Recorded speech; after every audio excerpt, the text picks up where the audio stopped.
کا جو موضوع ہے وہ یہ ہے کہ یا علی مدد کہنے کو جو شرک کہتے ہیں وہ خود کافر ہے۔ جو یہ کہتے ہیں کہ یا علی مدد کہنا کفر ہے، شرک ہے، بدعت ہے، ناجائز ہے، حرام ہے، جو یا علی مدد کہنے کو شرک کہے وہ ایسا کہنے والا خود کافر ہے، اور یا علی مدد کہنا جائز اور درست ہے۔ اب کچھ لوگ یہ کہتے ہیں کہ زندگی میں تو لوگوں سے مدد مانگ سکتے ہیں لیکن بعد انتقال مدد نہیں مانگ سکتے، یعنی ظاہر میں مدد مانگ سکتے ہیں، غائب میں مدد نہیں مانگ سکتے۔ جو لوگ یہ کہتے ہیں کہ غیب میں مدد نہیں مانگ سکتے وہ کافر ہیں، یہ میرا دعویٰ ہے۔ اچھا، جو لوگ یہ کہتے ہیں کہ یا علی مدد کہنا شرک ہے، یہ دعویٰ کرتے ہیں اور دلیل یہ دیتے ہیں ایاک نعبد و ایاک نستعین، یہ دلیل سے اپنے دعوے کا استدلال کرتے ہیں، تو ان کا دعویٰ باطل ہے، کیونکہ جو دلیل وہ اپنے دعوے کے لیے دیتے ہیں اسی دلیل سے جب غیب میں مدد ناجائز ہے تو زندگی میں ظاہر میں بھی مدد ناجائز ہے۔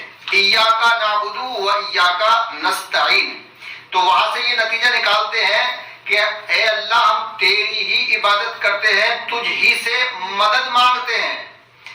تو جب مدد مانگنا مطلقاً ناجائز ہے تو اگر بعد وفات، بعد انتقال، مرنے کے بعد غیب میں مدد چاہنا شرک ہے، بدعت ہے، کفر ہے، ناجائز ہے، حرام ہے، تو زندگی میں بھی مدد مانگنا شرک، کفر، ناجائز، بدعت ہونا چاہیے، کیونکہ یہ آیت مطلق ہے، اس میں کوئی استثناء نہیں ہے، نہ ہی اس میں ما تحت الاسباب ہے اور نہ ہی ما فوق الاسباب ہے۔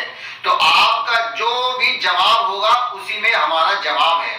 تو یہ آیت مطلق ہے، اگر زندگی میں مدد مانگ سکتے ہیں تو بعد انتقال بھی مدد مانگ سکتے ہیں، اور اگر بعد انتقال مدد نہیں مانگ سکتے، ایاک نعبد و ایاک نستعین سے استدلال کرنے والوں سنو، تو زندگی میں بھی مدد نہیں مانگ سکتے۔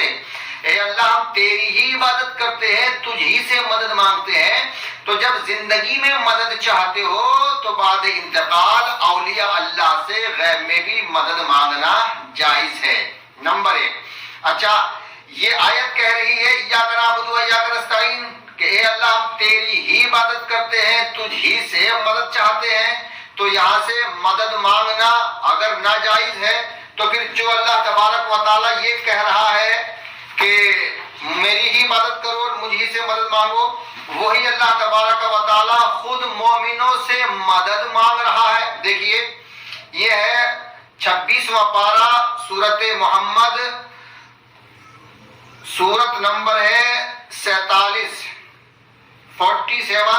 اور آیت نمبر ہے 7۔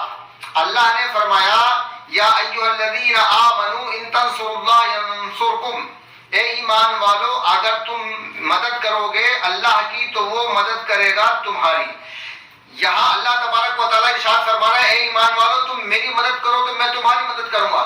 جو خدا کہہ رہا ہے ایاک نعبد و ایاک نستعین میں کہ ہم تیری ہی عبادت کرتے ہیں، تجھی سے مدد چاہتے ہیں، وہی اللہ جو منع کر رہا ہے وہی اللہ تبارک و تعالیٰ اپنے مومن بندوں سے خود اپنی مدد کروا رہا ہے۔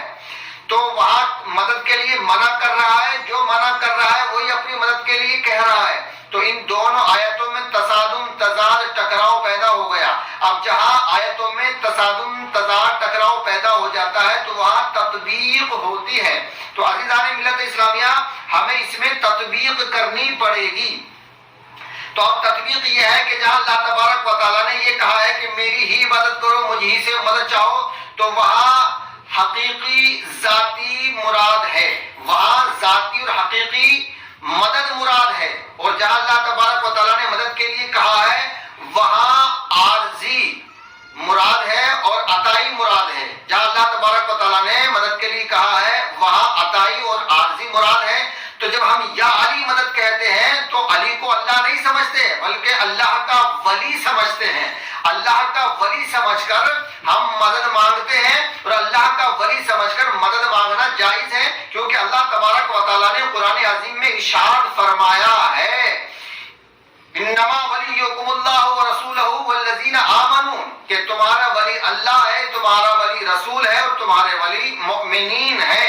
تو اللہ ہمارا ولی، رسول ہمارا ولی، علی ہمارا ولی. ولی کے معنی ہے سرپرست، ولی کے معنی آتے ہیں محبوب کے، ولی کے معنی آتے ہیں مددگار کے، ولی کے معنی آتے ہیں حاکم کے.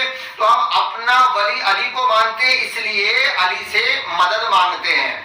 نمبر 2، غیب میں مدد مانگنا قرآن سے ثابت ہے، جائز ہے. میں حدیث کی بات ہی نہیں کروں گا، مجھے صرف اور صرف آیت قرآنیہ پیش کرنی ہے. آئیے نمبر 1، اللہ تبارک و تعالیٰ نے غیب میں مدد مانگنے والوں کے لیے معلوم ہے کیا کہا ہے اور مدد کرنے والوں کے لیے کیا کہا ہے. یہ 27واں پارہ ہے، سورۃ حدید ہے، سورت نمبر ہے 57 اور آیت نمبر ہے 25.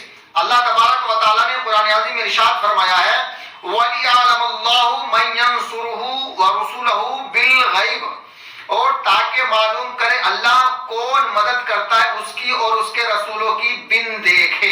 دیکھیں میرے ہاتھ میں جو قرآن کریم ہے یہ سعودیہ عربیہ کا چھپا ہوا ہے، سعودیہ عربیہ کا چھپا ہوا ہے یہ ترجمہ، اور اس کا جو مترجم ہے وہ ہے شیخ الہند حضرت مولانا محمود الحسن صاحب، تفسیر شیخ الاسلام حضرت مولانا شبیر احمد صاحب عثمانی.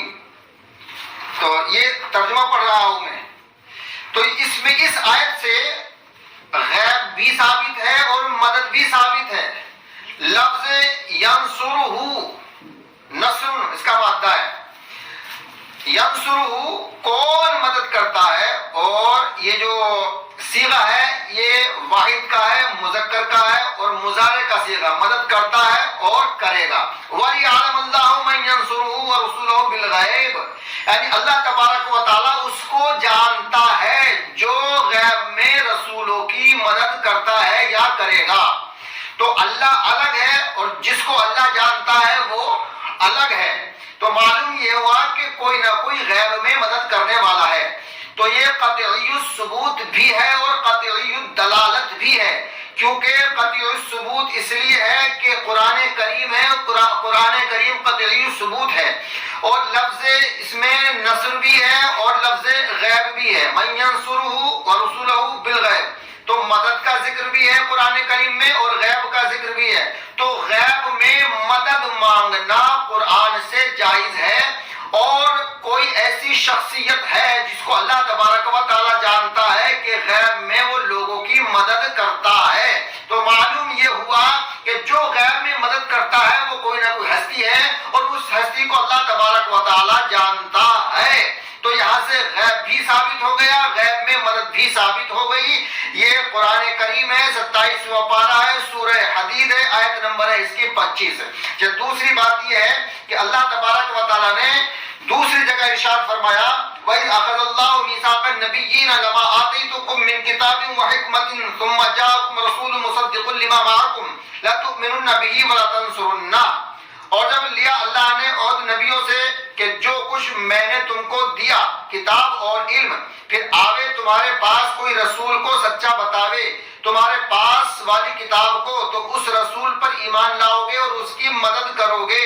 لا تؤمنن به ولا تنصرن، پارہ نمبر 3 ہے، سورت کا نام آل عمران ہے اور آیت نمبر ہے 81. تو اللہ تبارک و تعالیٰ نے عالم ارواح میں تمام انبیاء کرام علیہ السلام سے وعدہ لیا کہ میرے نبی کی مدد کرو گے. تو عالم ارواح ظاہر ہے یا غیب ہے؟ اگر تم کہتے ہو کہ یہ غیب ہے تب بھی پھنسو گے، اور اگر یہ کہتے ہو کہ یہ غیب نہیں ہے تب بھی پھنسو گے. اگر یہ کہتے ہو کہ نبیوں نے وعدہ کیا تھا نبی کی مدد کرنے کا، عالم ارواح غیب ہے، تو پھر غیب میں مدد جائز ہو گئی. اور اگر آپ کہتے ہو کہ نہیں صاحب یہ ظاہر ہے، تو پھر یہ بتانا پڑے گا کہ کس نبی نے رسول اکرم صلی اللہ علیہ وآلہ وسلم کی مدد کی ہے. اگر تم ہاں کرتے ہو تب بھی پھنسو گے اور اگر نہ کرتے ہو تب بھی تمہیں پھنسنا ہے. تو عزیزان ملت اسلامیہ، یا علی مدد کہنا جائز ہے، کیونکہ کچھ آج کل فتین لوگ ہیں جیسے کہ مرزا محمد علی انجینئر، کوئی یا علی مدد سے مراد اللہ کو پکارنا کہہ رہا ہے تو ہم تو اس پہ اعتراض ہی نہیں کرتے. آپ ان علی کو پکار رہے ہوتے ہیں جن کی قبر جو ہے وہ نجف میں ہے، ہم اسے شرک کہتے ہیں.